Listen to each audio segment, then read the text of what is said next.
students lecture seminar today. We hold seminars in the department on Monday, Wednesday, Friday, 1 to 2. So Wednesday is generally our graduate students who do the seminars. And then Monday and Friday we have outside visitors as well as our own faculty doing seminars. So please continue to participate in those. Today we are proud to have Professor Dan Fleetwood from Vanderbilt University as our first distinguished lecture speaker for this year.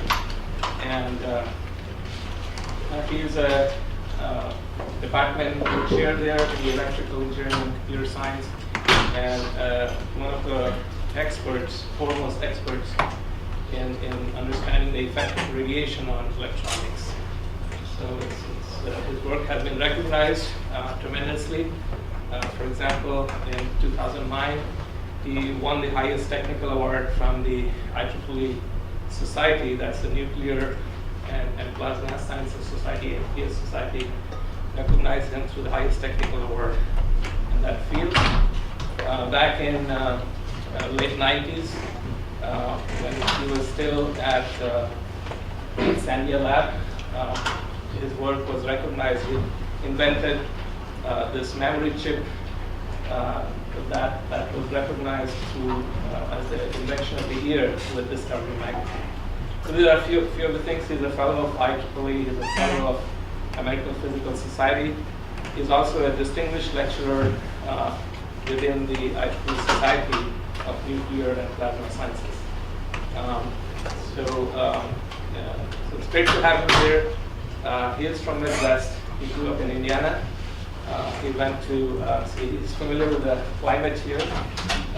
He took all his studies, undergraduate and graduate at Purdue in 1980, 81, 84. And then he spent about 15 years at the Sandia National Lab which is the DOE lab. Since then, he is at Vanderbilt and currently at chair of the Sandia Lab position. So with that, great welcome. We'll listen to this presentation. And please, there are some seats here. Use those. Thank you.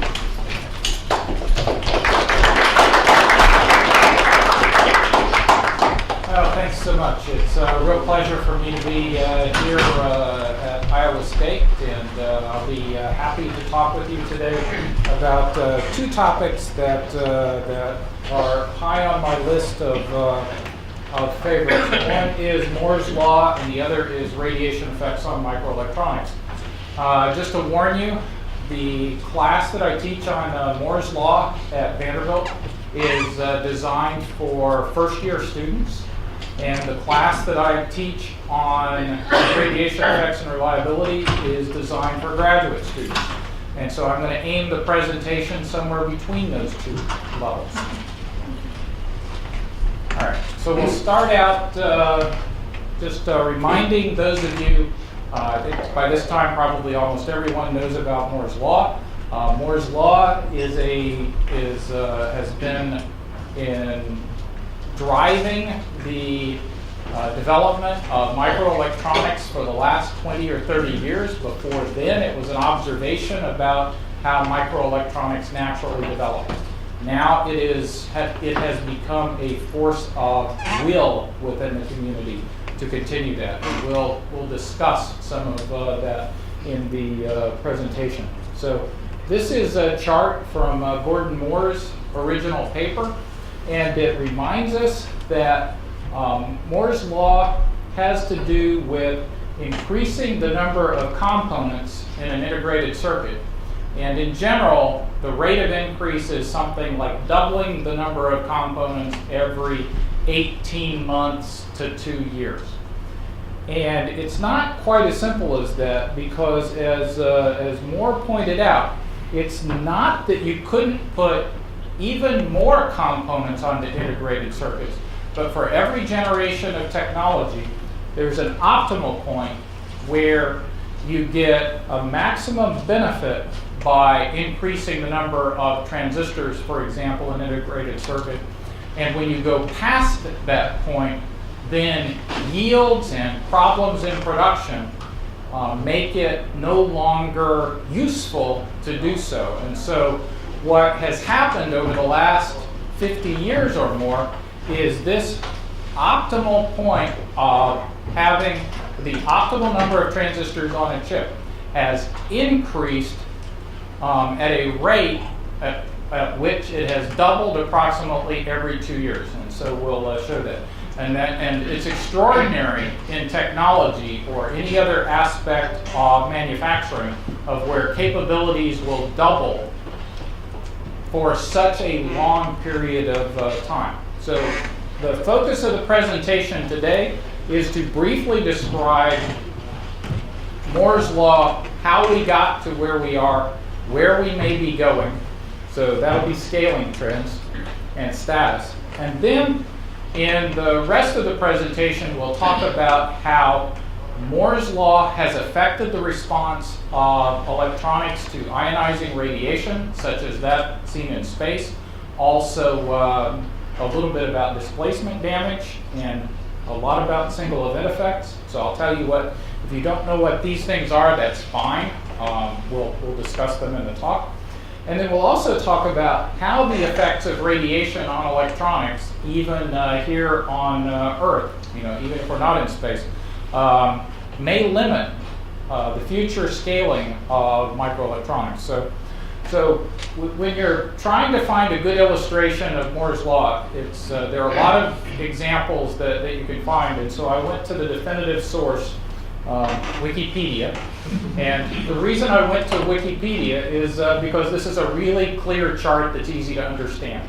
Because a lot of the charts have like a bunch of analysis and try to provide insight and stuff like that. But all we want to see here is transistor count versus date.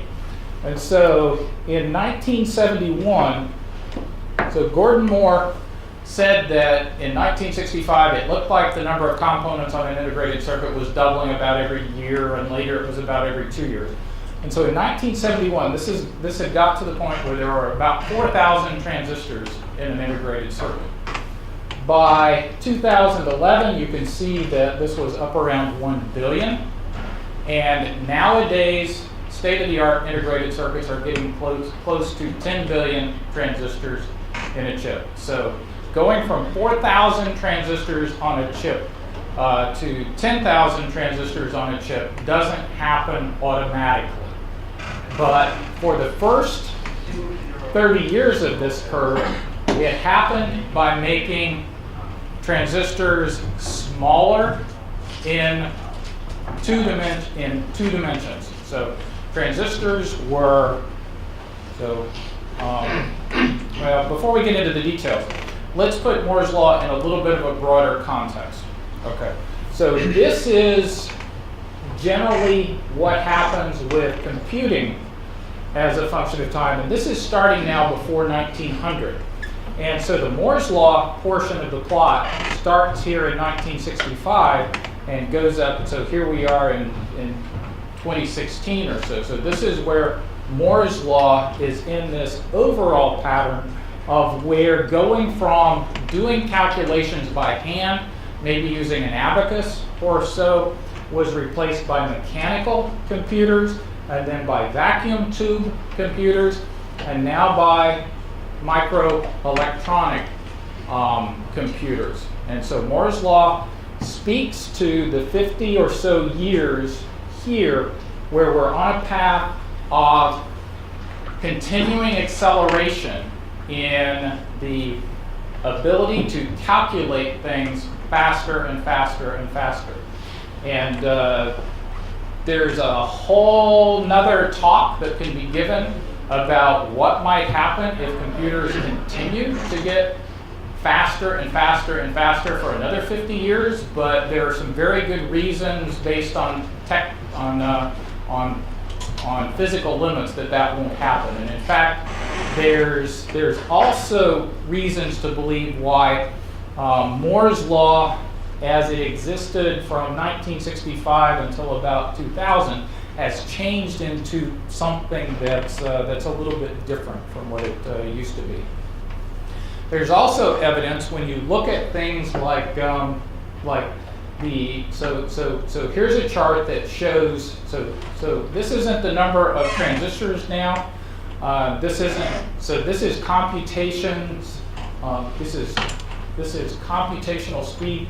So these are the fastest supercomputers in the world.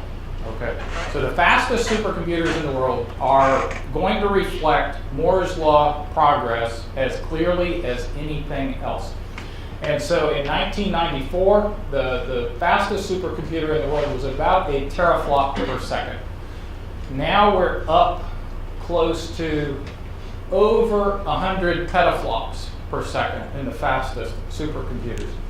But look at what's happening over here on the chart of the average age of the computers that are on the top 500 supercomputer list. What's happening is that the best supercomputers in the world aren't being replaced as fast as they used to be.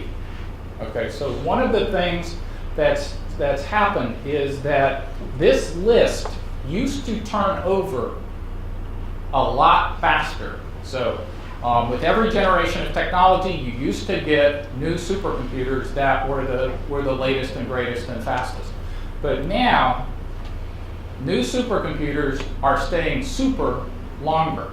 And so this is one of the ways that we know that Moore's law, even though it's still the fact that transistors are doubling on integrated circuits every 2 years, the performance of the top computers in the world are not getting better quite as fast as they used to, and that's because it's getting harder and harder to get that extra benefit from the transistors into performance of actual systems.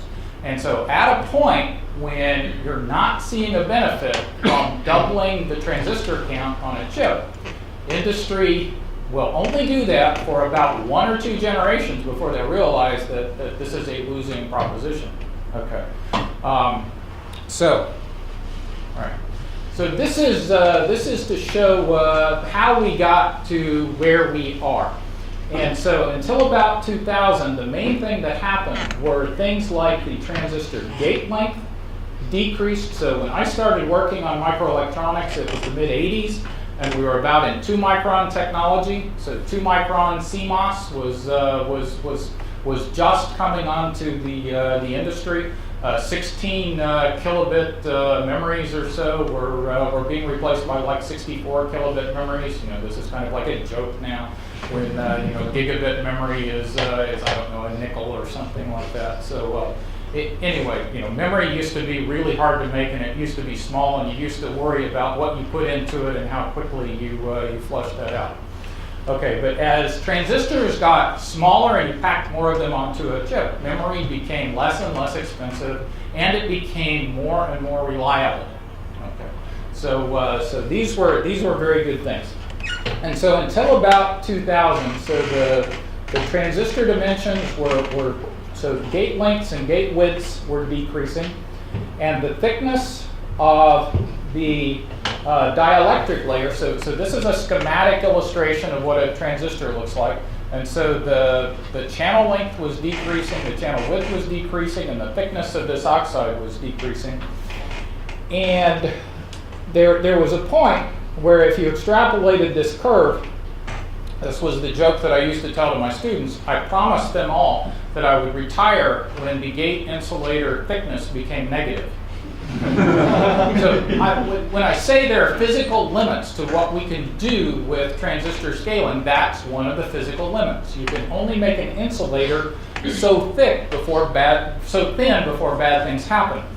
And in the early 2000s or so, what happened was the leakage current, so the power loss or the heating in a chip, started to get really, really high because the insulators were becoming really, really thin. And there were generations of technologies that were shipped with insulator thicknesses that were about 11 angstroms, which we used to think was impossible and couldn't have been done if you didn't have a metal insulator semiconductor. If you had a metal insulator metal, it would just short out, and it would be a disaster. But you know, a company like Intel shipped millions of microprocessors that had 11 angstrom thick insulators, but they got really hot. They were dissipating something like 60 watts of power. And for those of you who have held a 60-watt light bulb that's turned on or has recently been turned on in your hand, what does it do? It burns you. Okay, so that's a bad thing. And so what happened was there were innovations in manufacturing technology that replaced the previous dielectric layer, silicon dioxide, with higher dielectric layer materials that were more difficult to manufacture, were more difficult to integrate onto a silicon wafer than a thermal oxide, but reduced the power dissipation a lot. And so what that enabled transistors to keep shrinking in areal size. And at the same time, because we were integrating new materials onto the chip, the power for several generations actually was going down. And so we were getting better performance and lower power. And so that is powerful incentive to continue to scale chips via Moore's Law. Another thing that was happening in the early days of Moore's Law is operating voltages were transitioning from 5 volts to about 3.3 volts when I started in the field. By about 2000, they were down around 1 volt to maybe 0.9 volts. If you take operating voltages too close to zero, you have no noise margin, you can't operate a circuit. In fact, when I learned circuit design, you looked at the power supply and you looked at the ground, and if there weren't 2 diode drops between the power supply and the ground, you couldn't convince anyone that your circuit was going to operate. And 2 diode drops are something like, that's about 1 volt or 1.2 volts. And now chips are operating quite comfortably at 0.6 or 0.7 or 0.8 volt.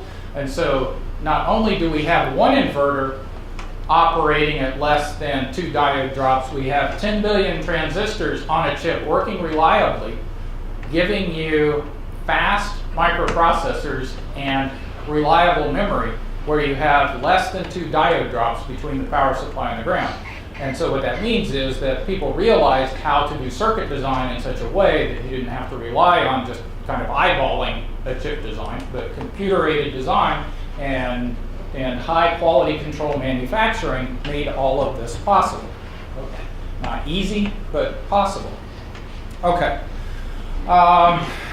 So that's kind of where we are in Moore's Law. I now want to give you a little bit of an introduction to radiation effects. Radiation effects have always been a concern for space technologies, and recently they've become a concern for technologies on Earth. And the reasons that we have effects of radiation on Earth is, first of all, we have the sun. And so the sun, when you have solar flares or coronal mass ejections, these are violent explosions on the sun, and they lead to high-energy particles that hit the Earth at incredibly high energies.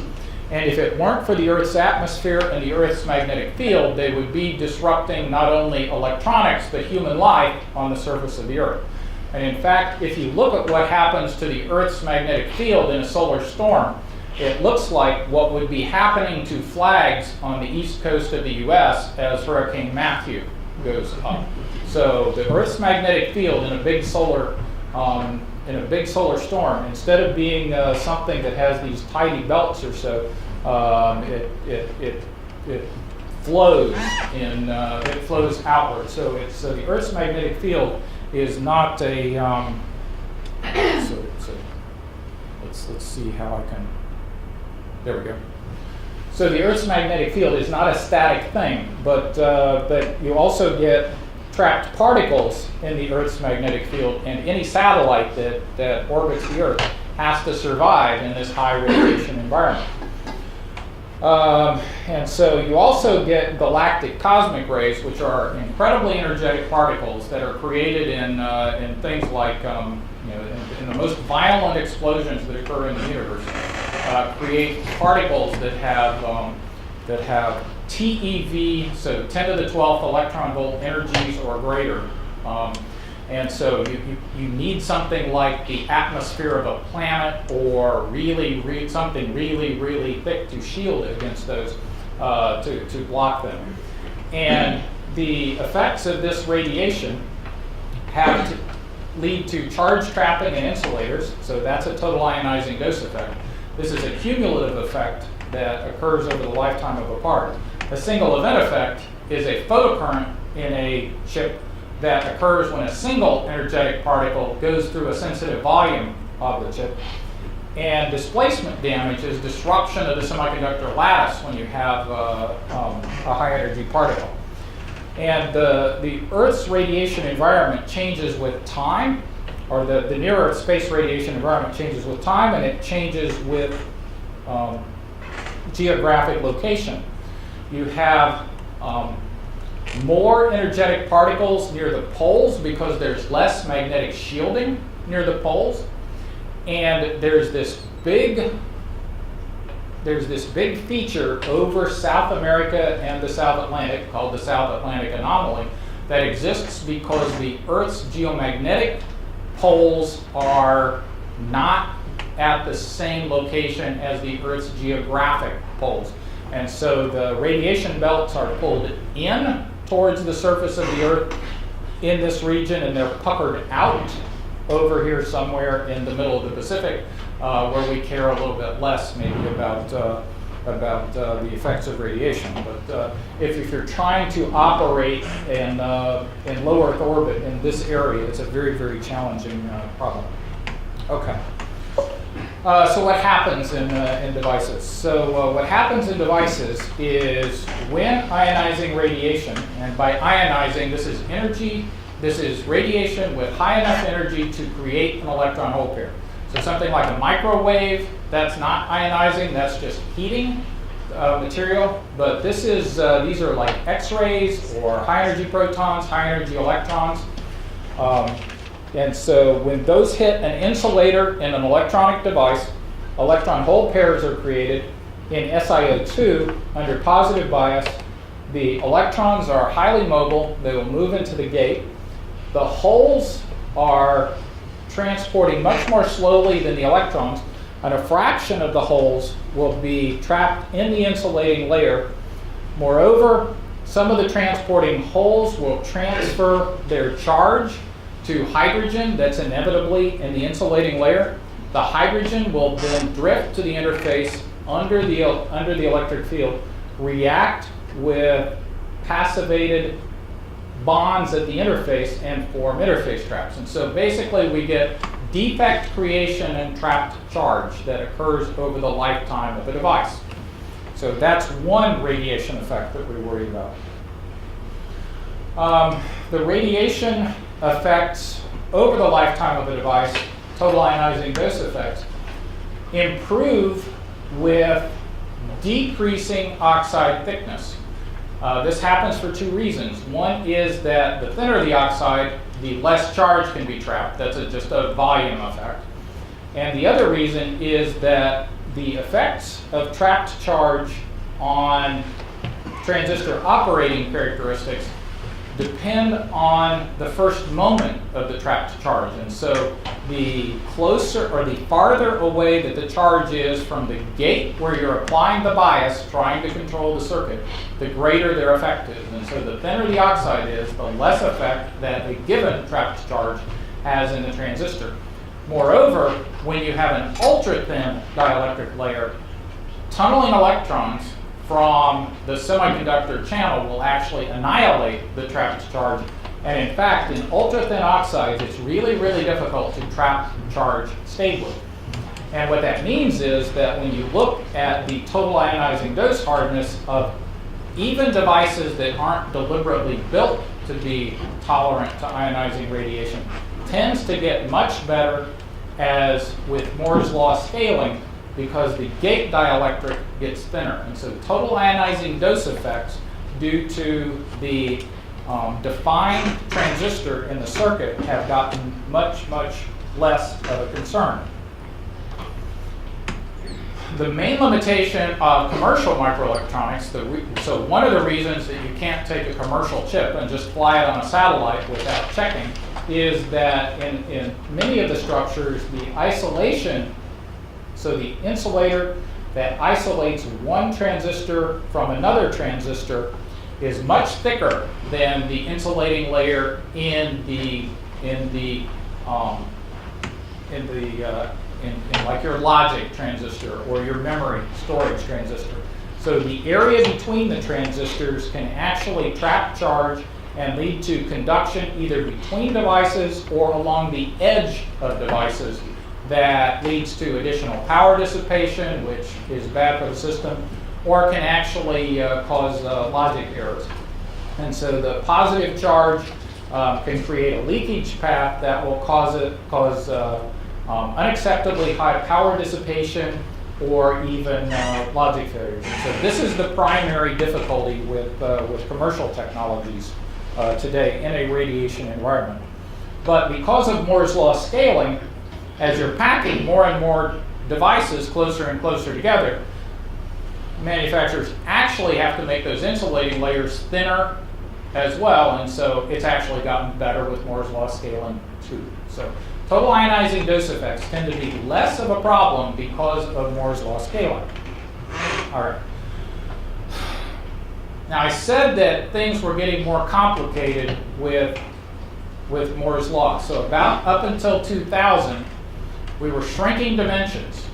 After 2000, we've started introducing new dielectrics, and now with the latest technology generation, so for example, this laptop here has a 22 nanometer technology Intel microprocessor. Some of you in the audience are ahead of the power curve, from where I am. You've got a 14 nanometer generation Intel microprocessor, and that uses this FinFET technology. So we've taken that structure that looked like a gate, an oxide, and then we've got the transistor channel, and we've turned it on its side now. And so now the gate surrounds channel, and so to continue Moore's law scaling, in the last two technology generations, transistors have become less two-dimensional and more three-dimensional. This happened to DRAMs a long time ago, where the memory storage capacitor in a DRAM was turned on its side, and that makes a circuit more areally space efficient. And this happened to transistors in the last two technology generations. In the next two technology generations, this silicon fin is probably going to be replaced with something like germanium, or perhaps a silicon germanium alloy, or perhaps something like, so maybe like a 3-5 fin is going in here. One of the reasons we think this is going to happen sooner rather than later is up until last fall, so up until about a year ago, Intel was announcing that they were going to try to stretch Moore's law scaling from doubling every 2 years to doubling every 2.5 years. But then 6 months ago, they announced that, oh, no, we're going to continue doubling the transistor count every 2 years. And so those of us who watch these announcements closely believe that, so you can see that I'm referencing my material, which I guess is good, but it doesn't need to pop up in the middle of the slide. So we believe that what's happened is that Intel has figured out how to integrate a new material into the fin efficiently, because silicon is getting close to reaching the end of its ability to deliver enhanced performance when the feature sizes are being shrunk.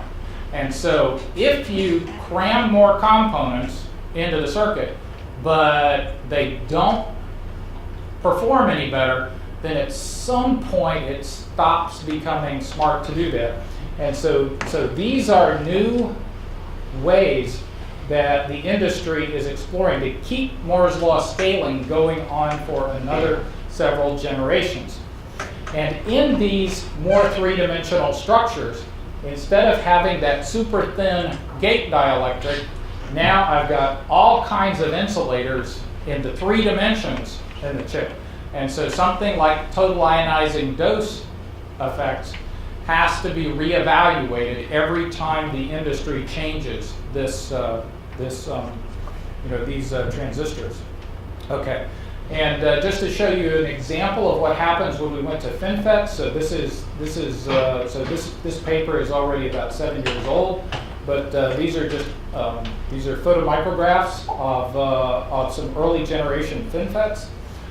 This had a gate oxide thickness of 2 nanometers, which is thin enough that we shouldn't have seen much contribution to trapped oxide charge in the transistor. But what we found was, for wider fin devices, we got big threshold voltage shifts, and for narrow fin devices, we got small threshold voltage shifts. And on these particular parts, it was because the gate oxide was thin, but these transistors were on an insulating layer. This is a technology called silicon on insulator. And there was charge trapped below the body of the transistor that was electrostatically coupling into the as-drawn transistor. And the wider the fin, the stronger was that coupling. And with the narrower fin, we had increased gate control and better performance for FinFETs. And in fact, the tri-gate structure can actually make FinFETs look very, very good from a total ionizing dose perspective when you have that strong local gate control. Okay. If we go to something more three-dimensional, then we have to reevaluate.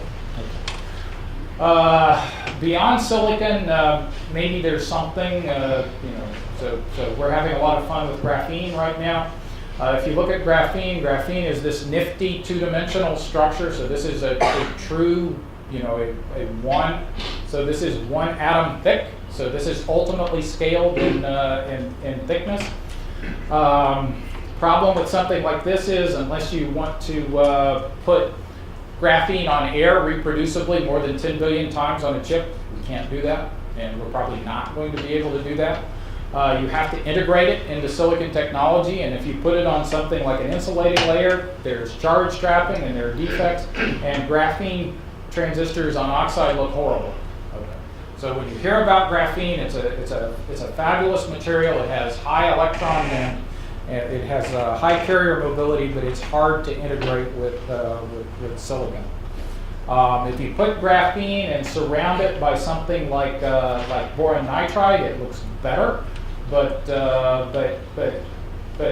when you work with something like a two-dimensional material or so, there's always something three-dimensional around it, and frequently that's what determines its electrical characteristics. And in fact, even so this is graphene with a radiation exposure here. The mobility starts out pretty good and then gets terrible. So no one's figured out how to integrate graphene in such a way that's going to be radiation tolerant so far, and that's true for other two-dimensional materials. Okay, so all right. Okay, that's total ionizing dose effects. Mostly getting better with Moore's law scaling, but we have to watch out when technology when technology architecture changes. Total ionizing dose effects add up over the lifetime of the system. Single event effects, on the other hand, involve one energetic particle that can either flip a bit, cause a logic error, or if they hit the wrong spot in a sensitive circuit, even destroy a chip if you get a transient photocurrent spike in the wrong place. This is a cartoon that shows why you get single event effects, and this cartoon is for a micron-sized device. And that's important because I'm going to show you a cartoon for a nanometer scale device later. So in a micron-sized device, we have this ion track going through a larger device, and so you get a current pulse that that can cause a bit flip or a logic error or perhaps the destruction of a chip. But now devices are more three-dimensional, more complex, smaller, and include a lot of different materials. And so one of the things that an ion can do coming through this type of a stack is it's got 10 or 12 layers of material that it can interact with before it even gets down to the circuit. And so circuit effects are caused not only by the ion that strikes the top of the chip, but there's a spray that comes from materials like this that looks something like this inside of a computer. It's a little bit of a pun because this is a computer simulation, but if an energetic particle actually hits a computer chip, it looks like this. So this is a computer saying what it feels like to get hit by an energetic particle. And so if a high energy if a high energy proton hits something like tungsten, which is a high Z material, there are interactions that produce secondary particles that stop very efficiently in the part of the circuit where you want useful computing to occur. And it turns out that the error rate from an event like that could be much higher than the error rate than you were expecting. And so at Vanderbilt, one of the things that we did about 10 years ago now is a group from NASA basically said, we're flying these parts and we're expecting an error rate that's down here, but we're seeing error rates that's up here. And it's the interaction of those energetic particles with the heavy, so it's the high Z, things like tungsten, elements that increases the error rate greatly. And the only way that you can understand effects like this is to couple experiments with computer simulations. Okay. What happens when we start scaling integrated circuits down in size? So this is a FinFET. Now this is a computer model of the FinFET. And so this is like the gate area. So this is like the channel area. This is like the source and drain area. Now you can see that that ion strike that had been small relative to the transistor in the micron scale technology is now comparable to the scale of the transistor when we're in about the 10 nanometer generation of technology. The core of an ion strike is approximately equal to the size of the transistor in that generation of technology. That's the core. And then there are secondary particles that go out much wider. And so now we have a single ion disrupting not only one transistor, and so this is the charge cloud that's created by that ion. So that this is just like the initial track and then the secondary tracks. This is what an integrated circuit might look like. And so if the ion in space, there's no rule that says in space all ions have to come from one direction. In space, ions come from all directions. And so if an ion comes from this angle, it can hit lots of transistors. And so for those of you who do fault-tolerant computing, you know that if I flip one bit in a memory or in a logic, in a logic chip, sometimes I can account for that very efficiently. Sometimes it's tricky. It's always tricky if you're flipping 2 or more bits. That becomes a very, very difficult problem. And here's a case where we had a single proton coming in and interacting with 10 transistors affecting multiple cells here. That's very, very hard to deal with at any sort of an error detection and correction scheme. So when we have highly scaled circuits, these types of events become much more significant. In general, single event upset and single event transients. So these are bit flips. These are bit flips. These are glitches that look like false programming. Are getting worse with Moore's law scaling, and they're getting worse because the amount of charge stored on a node is lower and the voltage is lower, and so it's easier to disturb a circuit with the passage of a single energetic ion. So this is basically the rate at which energy is transferred along the path of an ion. This is the feature size And you can see that lower and lower energy particles are capable of causing errors in microelectronics with increasing technology generation. So as transistors are smaller, operating at lower voltages and packed closer together, the problem of single event effects becomes worse. In fact, it becomes so bad that on the surface of the Earth, not just in space, so on the surface of the Earth, when cosmic rays interact in the upper atmosphere, we get a spray of particles, including things like neutrons and including things like muons, that are very likely ionizing or non-ionizing events. But circuits are becoming so sensitive now that neutrons and muons can even cause upsets. Muons, so here you can see the rate of muons is 60 per square centimeter per hour. Okay, think about how many square centimeters you occupy on the surface of the Earth. Okay, think about how many muons are going through your body every hour. Okay, now forget that I said that because they don't bother you. Okay, so it's all good. But some chips are becoming so sensitive that you can get flips as a result of that. Okay. All right. This is the actual soft error rate in integrated circuits over the last several years, though, and you will see kind of a funny effect. So here's the soft error rate getting worse and worse with technology generation until it turned around and got better. Okay. And it turned around and got better because integrated circuit manufacturers are not dumb. They saw that the error rate was going up. Once this error rate got so high that you couldn't just blame software for the system crashes, then something had to be done. And so circuit designs and layouts were made to be more robust to this just so that they could operate on Earth. And just to give you an idea, so for something like a static RAM, this is the failure in time. So a failure in time is one error in every 10 to the 9th hours.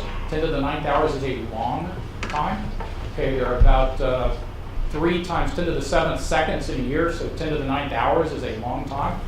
So if you had something like, this static RAM in a 90 nanometer technology has this error rate, and that corresponds to 1 failure per bit for 10 to the 12th hours. This is something I don't care about. That's 1 failure per gigabit every 1,000 hours. 1,000 hours is about 6 weeks. Maybe I'm starting to worry about that. It's 1 failure per terabit per hour. Now I'm starting to get mildly concerned, but it's 1 failure per petabit every 5 seconds. And so if you're a company like Amazon that wants to offer cloud services, or if you're a company like Cisco that wants to assure that when banks send money around, these bits are not going to flip, then you get really, really worried. And so just for a frame of reference, this is what happens on the surface of the Earth. In a space environment, things are 100,000 times worse than that. In an avionics environment, things are 100 times worse than that. So you know that when Cisco is worried, Boeing has been worried for a long time. Okay, so people know about this.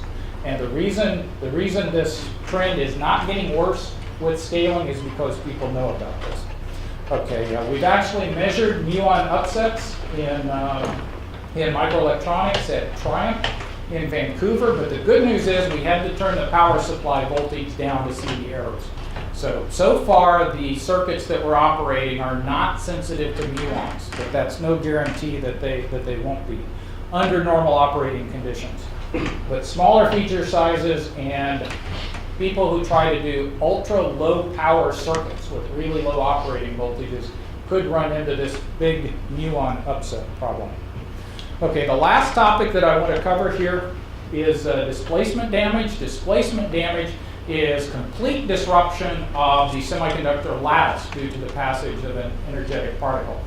And you'll remember that I showed that FinFET before. What I've done here is I've put a nanoscale transistor in an integrated circuit inside this cluster of displacement damage that you get at the end of range of something like a really high energetic particle reaction. And so for very highly scaled transistors, it's possible for a single particle strike to completely disrupt the lattice in which the transistor is built. We're not quite sure what the effect of that is going to be, but we don't think it's going to be good. So a lot of chips can operate with bad bits, and the ability of chips to withstand bad bits is going to have to become better and better. All right. So I just want to put in a little bit of an advertisement for a program that we have at Vanderbilt. So traditional satellites are really expensive. They take a long time to design, and they're very highly reliable, and they can last not forever, but for 7 to 10 years.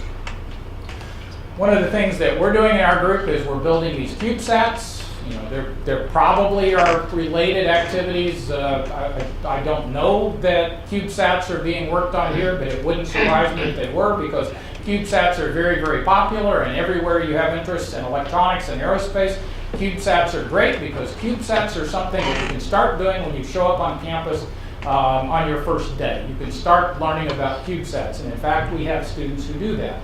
So they're a very simple, very small system, inexpensive. You fly a lot of these on a single mission, and if your CubeSat works, then it's cool, and if it doesn't work, it's usually someone else's fault. So that's a good thing. So anyway, the idea is to try to design systems that are less expensive, fly more frequently, and that students can have fun with. We've actually integrated this into our undergraduate curriculum, where our first-year students work on principles of communication with a CubeSat, because it's hard to get signals in and out of something like that. We actually use ham radio, and we crowdsource the analysis. So, you know, crowdsourcing is fun. So ham radio operators actually listen and report back errors to us. So that's a nice thing. And then we continue that, and then fourth-year students do a full-blown senior design project in collaboration with engineers at our Institute for Space and Defense Electronics and with faculty. They go through program design reviews and all kinds of, this is a real system, and it has to meet deliverables. And this is one of my favorite photos. This shows our first senior design team that did a CubeSat. It's one of my favorite photos, because that's our middle son, who is now completing his PhD at Georgia Tech. So not only are CubeSats cool, but they're a good experience for students. Okay. So Moore's law scaling has had a big impact on microelectronics radiation response. Total ionizing dose effects are something we worry about less now than we used to. But single event effects are something that all manufacturers, whether they're designing for terrestrial systems, for avionics, or for space systems, really have to worry about. Future IC scaling is actually limited by radiation effects, because on Earth it's going to limit the operating voltage and the packing density, because if you don't pay attention to that in future highly scaled circuits, there will be errors due to neutrons and muons at too high of a rate. And the other thing is that you can also completely lose bits when due to displacement damage. All right. So really appreciate your attention, and I'll be happy to take a few questions. Thank you.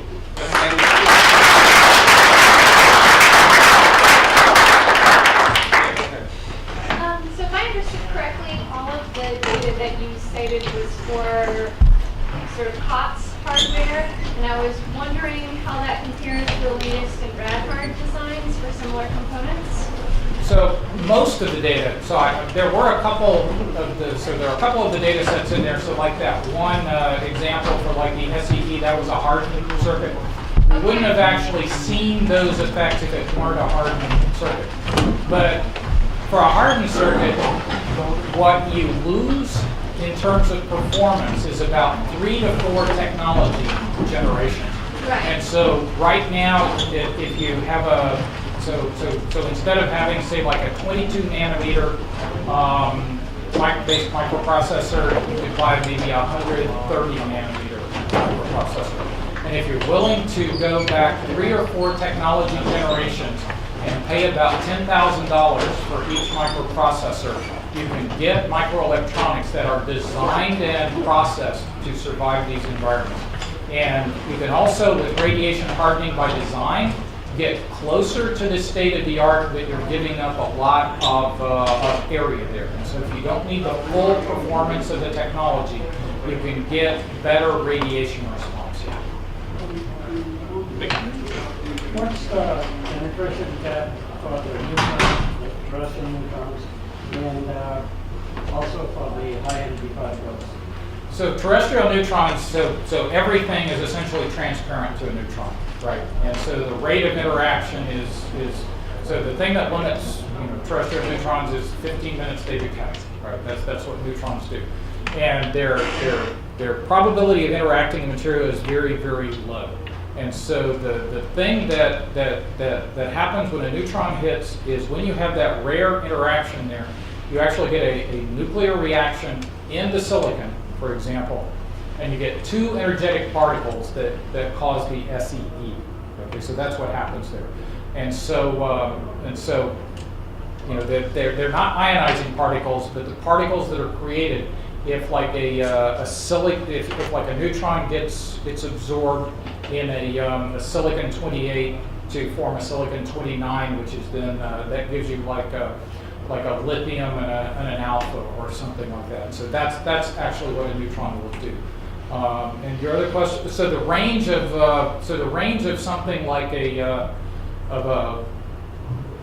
200 MeV proton, which is pretty typical of low Earth orbit, is like millimeters or so in silicon, so it goes straight through. And you get the most damage for ions that are stopping about where your circuit is working. And so there's a peak in response near the Bragg peak for ions that go in. So if you think about efficiency of charge, it's kind of constant for a while. When you get near the Bragg peak, the damage creation goes up, and then when you get past the Bragg peak, then it falls to zero. So these things have been calculated and are rolling. Any more questions? So what can be done to protect? I guess you didn't touch on that. So could you have different radiation effects require different types of protection. So for total ionizing dose effects, you either avoid those thick unprotected insulators, so you can have like highly doped regions under the insulating layers to prevent them from inverting. So these are like guard bands or so, or channel stops. So that's something that is done and hardened by design circuits for total ionizing dose effects. For single event effects, doing designs where you instead of having simple inverters, if you have complex inverters with something like 14 transistors, you can make those very, very stable to anything other than multiple transistor strikes in rare situations. But you can't use something like a commercial chip design to do that. For something like displacement damage, the only thing that you can do there is shield, and people are talking about things like missions to Mars and stuff like that. And it's really, really hard to shield against cosmic rays or energetic particles because you have to fly so much mass, and it costs like $10,000 a pound to launch something off of Earth. And if you're putting dead weight around the rocket, you're paying like $1 billion for protection, and then you have no money for the payload. So a lot of these things, it's not that we're stopping the radiation damage, we're building systems that are able to survive long enough and perform their missions at a level of capability where the radiation effects can be managed in a way. But this, are these radiations effects localized, or I mean, if they hit a single transistor with the damage, multiple ones in the neighborhood, and it's not, you just have multiple transistors So redundancy is one thing that we do for like single event effects. If you have like 3 circuits, so this is what Boeing does on an airplane. On an airplane, a single computer never makes a critical decision. You only have a critical decision made when something like 4 or 5 computers are voting and only one out of those 4 or 5 disagrees. So that's one thing that people do. Boeing can do that on an airplane because integrated circuits aren't a big part of the mass of an airplane. On a satellite, it becomes, usually what happens is the volume is limited, and so people are willing to pay for maybe like radiation hardened designs or so, where we're trying to have some of these circuit design solutions to mitigate that. I didn't talk about hard errors here. With hard errors, if you have a single energetic particle going through a lightly doped region of like a power device, you can create a regenerative feedback path that will actually burn the device out. That's actually so these are the kinds of effects that people worry about the most. Bit flips and stuff like that that we can usually live with through systems errors. If you burn out your power supply, that's a bad thing. Yeah, because I was going to say that architectural solutions which people apply, like me, it doesn't going. So the things that can be managed cleverly through design or through architecture are being managed through design and architecture, and it's only for the most critical circuits and the most critical systems that people are actually buying specifically radiation hardened parts, because they're very expensive and they're made in low volume. Sure. I know these like geomagnetic disturbances, they occur with a certain level of periodicity. I forget, it's 11 or 15 or 13 years or something. But for severe ones, would you expect to be able to observe that in the failure rate of devices, electronic devices, or would it not necessarily be? So there was a solar storm in 1859 that actually led to burning out of like telegraph lines. And so what happens is that it's something like an EMP that can get into the grid. So that's the interaction of a lot of charged particles over a broad expanse. So that's one type of an effect. You also get a shower of energetic particles that disrupt satellites. So that's a big deal. People, when there's a big solar event, people turn off critical satellite functions and have them go through that debias, just so that they don't get into a state that's unrecoverable. So that's another thing that people can do. The good thing is that particles travel slower than light, and so if you're looking at the sun in the optical spectrum and in the X-ray, which we're doing constantly, we usually get at least a little bit of warning about these types of events, and so some things we can mitigate, but on a really big event like that, a true 100-year storm, not a fake 100-year storm that's really like a 10-year storm or an 11-year storm. Okay, I can go for hours about that. But a real 100-year storm or something like that will cause observable effects on the ground and could lead to real problems. The biggest problems are going to be, though, in something like the power grid, just because that has the biggest integrating function, and it puts the system under a level of stress and of load that it's just not capable of handling. So it'll blow up transformers. Well, I think in the interest of time, we should end here, but Jimmy, you have more research to work.